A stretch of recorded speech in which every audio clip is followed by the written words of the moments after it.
हरियाणा में जीत की हैट्रिक लगाने के बाद बीजेपी ने नई सरकार के गठन की प्रक्रिया तेज कर दी है।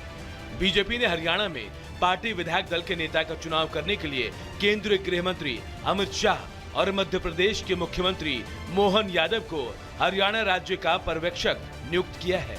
हरियाणा में सीएम के शपथ ग्रहण की तारीख 17 अक्टूबर तय हो गई है, लेकिन अंदर खाने की खबर है कि कई नेता सीएम पद की दावेदारी ठोक रहे हैं और शक्ति प्रदर्शन में लगे हैं। इनमें से एक नाम राव इंद्रजीत का भी है, जिन्होंने अपने घर 8 विधायकों को बुलाया था। हरियाणा के अहिरवाल बेल्ट की 11 सीटों में से बीजेपी को 10 सीटों पर जीत मिली है। विधानसभा चुनाव से पहले भी राव इंद्रजीत ने मुख्यमंत्री पद की दावेदारी ठोकी थी। चुनाव के बाद उन्होंने कहा था कि दक्षिण हरियाणा ने हमेशा बीजेपी का साथ दिया है, अब बारी बीजेपी की है, लेकिन उसकी गुंजाइश ना के बराबर है, क्योंकि बीजेपी ने पहले से ही सैनी को सीएम पद का दावेदार घोषित कर दिया था। ऐसे में चर्चा इस बात की है कि केंद्र में उनका कद बढ़ाकर पार्टी उन्हें संतुष्ट कर सकती है। राव इंद्रजीत की तरह अनिल विज भी कई बार सीएम पद के लिए दावा ठोक चुके हैं। उन्होंने अंबाला कैंट से लगातार 7वीं बार चुनाव जीता। अनिल विज पार्टी के भीतर पंजाबी चेहरा है। हरियाणा में करीब 5 से 6% पंजाबी वोटर हैं। अनिल विज जिस अंबाला जिले से आते हैं, वहां की 5 सीटों में से एक ही सीट पर बीजेपी को जीत मिली। ऐसे में अगर अनिल विज बगावती तेवर दिखाते हैं तो पार्टी को यहां मुश्किलों का सामना करना पड़ सकता है। बीजेपी सीएम पद को लेकर हमेशा चौंकाने वाला फैसला लेती है। ऐसे में एक बार फिर देखना होगा कि हरियाणा की कमान अमित शाह किसे सौंपते हैं। Bureau report, Republic Bharat. चलिए खबरों की शुरुआत करते हैं और सबसे पहले बात कर लेते हैं उत्तर प्रदेश की। देखिए, उत्तर प्रदेश में जब जब कोई त्योहार होता है या फिर कोई शोभा यात्रा निकाली जाती है तो उसमें ऐसी तस्वीरें सामने आती है कि माहौल जो है काफी तनावपूर्ण हो जाता है। और एक बार फिर ऐसा ही हुआ, और ये हुआ है बहराइच में, जहां पर मूर्ति विसर्जन का कार्यक्रम था, लेकिन इसी दौरान जमकर तोड़फोड़ की गई, धार्मिक उन्माद फैलाने की कोशिश की गई। लेकिन अब इसके बाद मुख्यमंत्री योगी आदित्यनाथ सख्त हो गए हैं और साथ ही साथ अब आरोपियों की तलाश भी तेज कर दी गई। देखिए, पुलिस इंचार्ज और एसएचओ पर जैसे ही सवाल उठे तो उनको सस्पेंड किया गया, लेकिन सवाल खड़ा होता है कि इसके पीछे कौन लोग हैं और पुलिस कैसे कार्रवाई कर रही है। उत्तर प्रदेश के मुख्यमंत्री योगी आदित्यनाथ की तरफ से क्या निर्देश दिए गए, सब कुछ आपको बताते हैं इस रिपोर्ट के जरिए।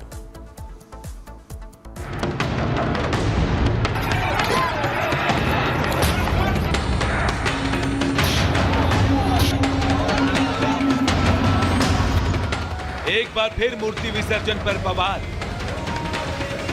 एक बार फिर मूर्ति विसर्जन के दौरान पथराव। मूर्ति विसर्जन पर एक बार फिर नफरती और जिहादी सोच ने अपना रंग दिखा दिया। बहराइच में विसर्जन के दौरान पहले शोभा यात्रा को लेकर विवाद हुआ और बाद में जमकर पत्थर चले। यही नहीं, बात गोलीबारी तक भी पहुंची और इस पूरे विवाद में एक शख्स की जान तक चली गई। लगभग 12 से 13 घाव के निशान दिख रहे हैं जब इसी घर के अंदर उसी छत पर उसको खींच के गोलियों से मारा गया। और अभी भी इसको सील कर दिया गया है, इस एरिया को, पूरे एरिया को। हम वहां नहीं जा सकते, लेकिन खून के छींटे अब भी हैं। पुलिस अधिकारियों का कहना है कि खून के छींटे उन छतों पे पड़े हैं। ये घर वो इकबाल का ये घर है और इसी में 4 लोग अलग अलग बंदूक लेकर आते हैं। 12 बोर के बंदूक से फायर की जाती है और उस व्यक्ति की जान ली जाती है। ये पल्सर मोटरसाइकिल दिख रही है जिसको पूरी तरह से जला दिया गया है। एक ये ट्रॉली है, ये देखिए एक ट्रॉली जिस पर फुटपाथ पे दुकानें लगती हैं, इस ट्रॉली को जला दिया गया है। एक साइकिल है, ये साइकिल जलाया गया है। जिस मूर्ति का विसर्जन होना था वह मूर्ति भी अभी विसर्जित नहीं हो पाई है। और दुर्गा माता की जो ये मूर्ति है वो देखिए यहीं की यहीं रखी हुई है, अभी ये विसर्जित नहीं हो पाई है, चूंकि उसके पहले एक व्यक्ति की मौत हो गई। पूरा मामला शोभा यात्रा के दौरान डीजे बजाने को लेकर शुरू हुआ। लोगों का कहना है कि दूसरे समुदाय के लोगों ने उन्हें शोभा यात्रा के दौरान गाना बजाने से रोका। शोभा यात्रा ले जा रहे लोगों ने ऐसा करने से मना कर दिया। इसके कुछ देर बाद शोभा यात्रा पर अचानक पत्थर बरसने लगे, जिससे वहां भगदड़ जैसे हालात हो गए। भगदड़ के दौरान फायरिंग भी हुई और 3 लोग इस गोलीबारी में घायल हो गए। इनमें से एक शख्स की इलाज के दौरान मौत हो गई। मौत की खबर इलाके में पहुंचते ही शोभा यात्रा निकालने वालों ने रास्ता जाम कर दिया। इस मामले में पुलिस ने तुरंत कार्रवाई करते हुए विसर्जन के लिए जा रही बाकी यात्राओं को फिलहाल रोक दिया। पूरे महाराजगंज में बड़ी संख्या में पुलिस बल को तैनात कर दिया गया है। इलाके को पुलिस ने छावनी में तब्दील कर दिया है। हाँ, जहाँ पे भी डिस्टर्बेंस हुआ है वहाँ पे हमारे जो भी पुलिस ने रिस्पॉन्ड किया है, सभी जगह पे पुलिस द्वारा विस्तृत वीडियो रिकॉर्डिंग कराई गई है और जो उपद्रवी हैं उनकी पहचान कराई जा रही है और विसर्जन समाप्त होने के तत्काल बाद उनकी गिरफ्तारी भी आरंभ हो जाएगी। जो महाराजगंज में घटना हुई है जिसमें एक व्यक्ति को गोली मारी गई है, उसमें 30 संदिग्ध व्यक्तियों को पुलिस द्वारा ऑलरेडी हिरासत में ले लिया गया है, उसमें मुकदमा पंजीकृत कर लिया गया है और जो मुख्य आरोपी है जो कि भाग गया है उसकी भी लोकेशन ट्रेस हो गई है, उसको गिरफ्तार करने के लिए टीम्स को डिस्पैच कर दिया गया। इस पूरे मामले में सीएम योगी आदित्यनाथ भी बेहद गंभीर दिखाई दिए। उन्होंने सोशल मीडिया के जरिए दोषियों पर कड़ी कार्रवाई की बात कही है। बहराइच में जो हुआ वो इस देश में किसी राज्य या फिर जिले में होने वाली कोई नई घटना नहीं है, लेकिन सवाल ये है आखिर शोभा यात्राओं या फिर मूर्तियों से परेशानी किसे है और आखिर इनका इलाज क्या है। Bureau report, Republic Bharat. और चलिए इसी खबर पर राघवेंद्र हमारे साथ लाइव जुड़ चुके हैं। राघवेंद्र, सबसे पहले तो ये बताइए कि ताजा अपडेट क्या है, वहां का माहौल अभी क्या है? देखिए, ताज़ा अपडेट ये है कि पूरे महसी तहसील में यानी कि बहराइच से जो महसी का जो लगभग 30 से 35 किलोमीटर का जो सीतापुर ये रोड है, ये पूरी तरह से छावनी में तब्दील है। क्योंकि कल जब लखनऊ से जब हम आ रहे थे तो बहराइच से लेकर महसी तक चारों तरफ लोग सड़कों पे आ चुके थे। जो झांकियाँ थी यानी कि जो मूर्ति थी वो विसर्जित नहीं हो पाई थी, वो सड़कों पर ही रखी गई थी।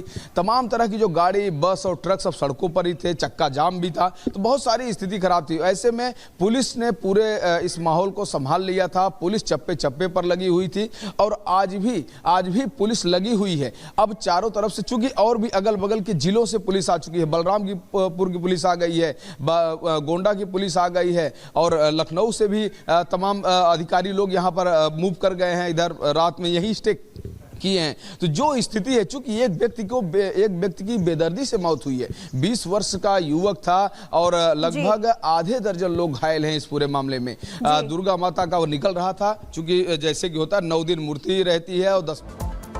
ठीक है राघवेंद्र, आप लगातार जानकारी दे रहे हैं, लौटेंगे आपके पास और अपडेट्स के लिए। फिलहाल आपका बहुत बहुत शुक्रिया राघवेंद्र, आप जानकारी दे रहे थे कि पुलिस इस पूरे मामले की जांच पड़ताल फिलहाल कर रही है। खबरों में आगे बढ़ते हैं, बात करेंगे मुंबई में जो हुआ उसकी, बांद्रा में जो हुआ उसकी बात करेंगे। और अभी आपको बता दें कि क्राइम ब्रांच की टीम लगातार इस पूरे मामले की जांच कर रही है। बाबा सिद्दीकी की हत्या हुई और उसके बाद हम देख रहे हैं कि अब जांच का दायरा बढ़ रहा है। उत्तर प्रदेश, हरियाणा, दिल्ली से होते हुए दायरा मध्य प्रदेश तक पहुंच चुका है। पुनीता, बिल्कुल, और देखिए जैसे जैसे जांच का दायरा आगे बढ़ रहा है, इस केस की गुत्थी जो है वो सुलझ रही है। लेकिन अभी भी पुलिस जो इस पूरे मामले की तहकीकात जो है वो कर रही है, पूरे एक्शन मोड में नजर आ रही है। क्योंकि इस पूरे वारदात में और भी ऐसे आरोपी हैं जो अभी भी पुलिस की गिरफ्त से बाहर हैं, जिन तक पहुंचने की पुलिस अभी पूरी कोशिश कर रही है। रिपोर्ट देखिए।